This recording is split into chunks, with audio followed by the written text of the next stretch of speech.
個性が許される街で、かつ許容範囲が広かったり、そういうところがやっぱりいいなって思います。ニッチなものを置いてるので、こう逆に駅の方で近かったりするとちょっと雰囲気が多分世界観がまた違っちゃうと思ってて、この駅からの遠さで2階にわざわざ行かないとうちのお店に来られないっていう、その世界観も楽しんでほしいなみたいな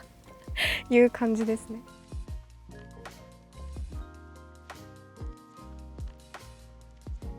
ちょっと尖ってたかもしれないですね、昔は。なんかもう本当に年々丸くなっていってるような気がします。どっちもですね。でもまあ考えが本当に思うかな。着てる服も着てる服だったので、本当に周りにそういうしてる方があんまりいなかったからこそ、自分を貫くためにこう尖らせてた部分があったから、結構それでこういう服たちをこう生活を出して、いろんなこう考えが大人に変わっていって丸くなったと。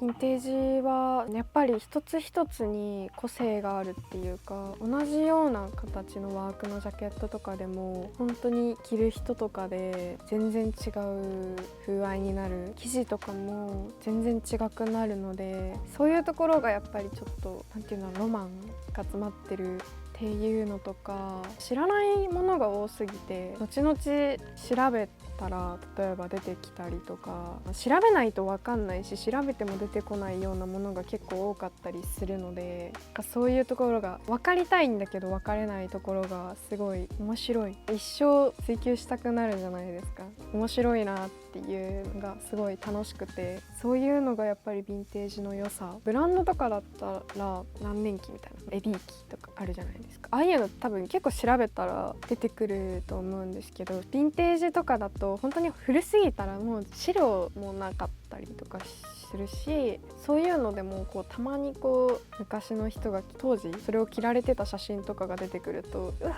着てるじゃんっていうのとか、うちはなんか日本もやってるんですけど、ユーロとかも置いてあって、うちはなんかユーロとかってフランスのものじゃないですか。100年前のフランス人の方が着られてたものなのに、それが今なぜか巡り巡って日本にあって、なぜかうちのオーナーが買い付けて、なぜかうちの店内にこうやって並べられてて、なぜかそれをいいと思う人がいるみたいな、そういう本当運命じゃないけどすごい確率だと思うんですよね。なんかそれを引き当てる来てくれる方の運の良さっていうのもなんか楽しい。この服いいですよね、いいよねっていう会話がもうヴィンテージ好きならではのヴィンテージのいいところなのかなって思います。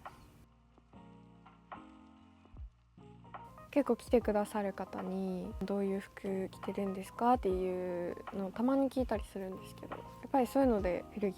とか、あと本当に70s、80s、90s ぐらいが今多分流行ってるのかな。なのでやっぱりそういうのを着てる方が多いような気がしますね。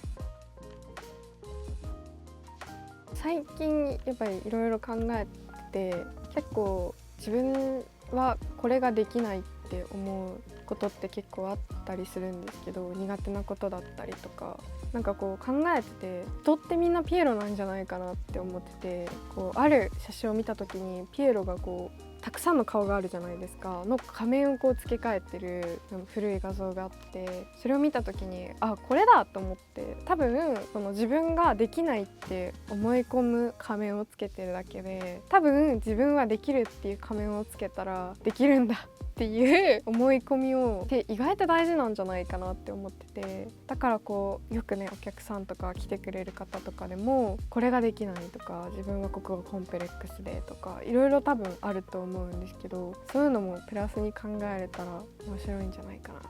最近思ってます。